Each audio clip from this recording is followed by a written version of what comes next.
Estados Unidos es un país que cuenta con 331 millones de habitantes, donde la mayoría de ellos viven en el este, principalmente en ciudades como Nueva York, Miami y Filadelfia. Existe una línea vertical imaginaria que divide el país en dos, atravesando ciudades como San Antonio, Austin, Oklahoma City, Lincoln y Fargo. El este del país se caracteriza por ser más desarrollado a nivel de rascacielos e infraestructuras en general, mientras que el lado oeste es más una zona rural y agropecuaria.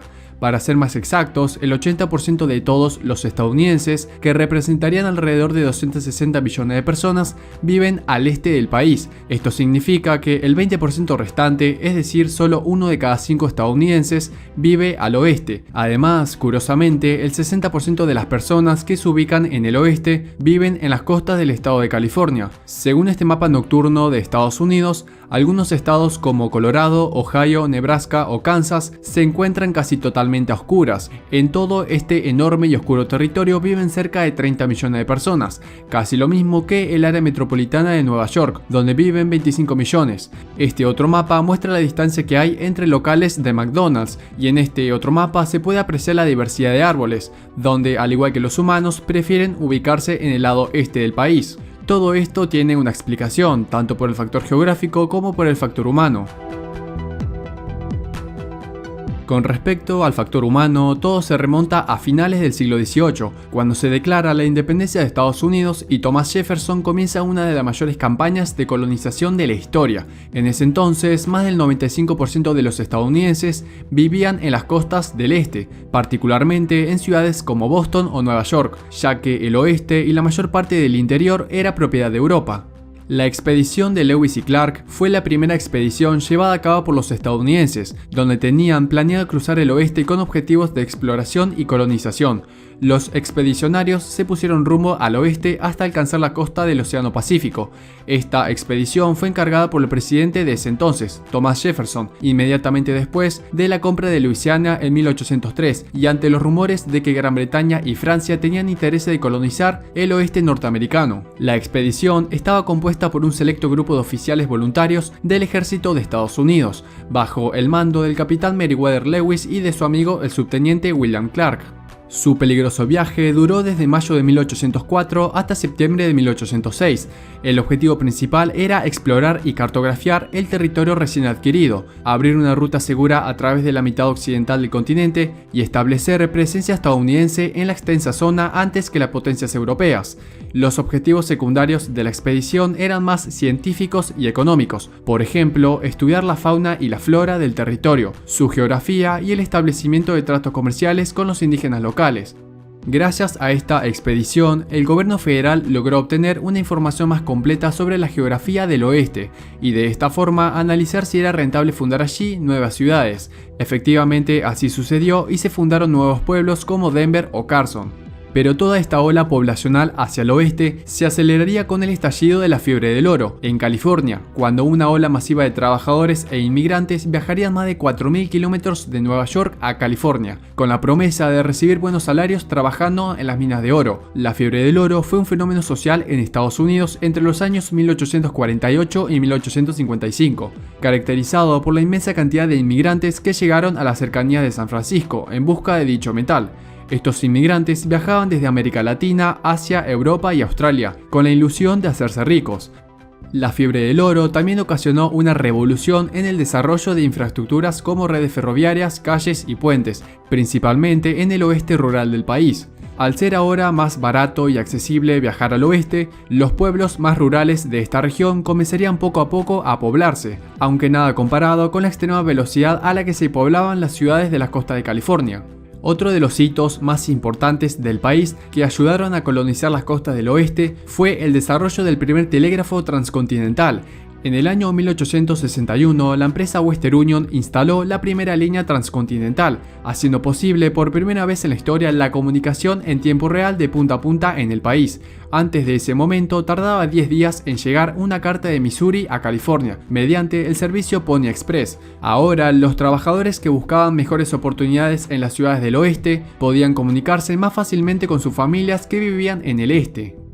Pero el factor geográfico también es determinante del por qué las personas, la flora y la fauna siempre prefirieron habitar en la región este de la línea imaginaria. Todo se remonta al año 1878, con John Wesley Powell, un geólogo y explorador del oeste americano, donde concluye que las especies vegetales disminuían drásticamente a partir del meridiano 98. También descubrió que a medida que se avanzaba hacia el oeste, las precipitaciones anuales disminuían bruscamente. Por ejemplo, Dallas, una ciudad ubicada ligeramente al este de la línea, recibía 965 milímetros de lluvia por año, mientras que la ciudad de Abilene, ubicada más en el interior y oeste de la línea, solo recibía 660. En otras palabras, al llover menos en el oeste hace que mantener la vida sea mucho más desafiante, por lo que la especie vegetal y la civilización son mucho menos propensas a vivir allí. Las montañas rocosas son una de las razones climáticas por las cuales el oeste es tan inhabitable. Esta cadena de montañas es la tercera más larga del mundo, ya que se extiende a lo largo de 4.800 kilómetros desde Canadá hasta el sur de Nuevo México, y con picos que se elevan hasta los 4.200 kilómetros de altura. Estas largas e imponentes cumbres actúan como un muro, bloqueando la mayor parte de la humedad en forma de nubes que llega desde el Océano Pacífico, e impidiendo de esta forma que la lluvia pase por encima de ellas. Este efecto se le conoce como sombra de lluvia. Sin embargo, las montañas rocosas no son la única cadena montañosa que bloquea la humedad proveniente del Pacífico.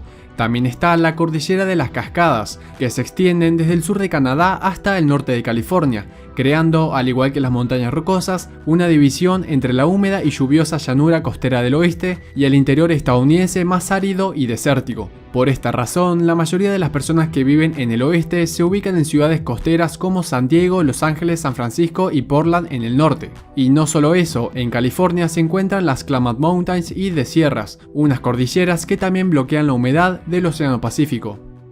Yendo al este de Estados Unidos, la mayor cadena montañosa son los Apalaches, que en realidad no son tan imponentes en comparación a las cadenas montañosas del oeste. Al no ser montañas muy altas, los Apalaches no logran detener mucho los vientos cargados de humedad provenientes del Océano Atlántico.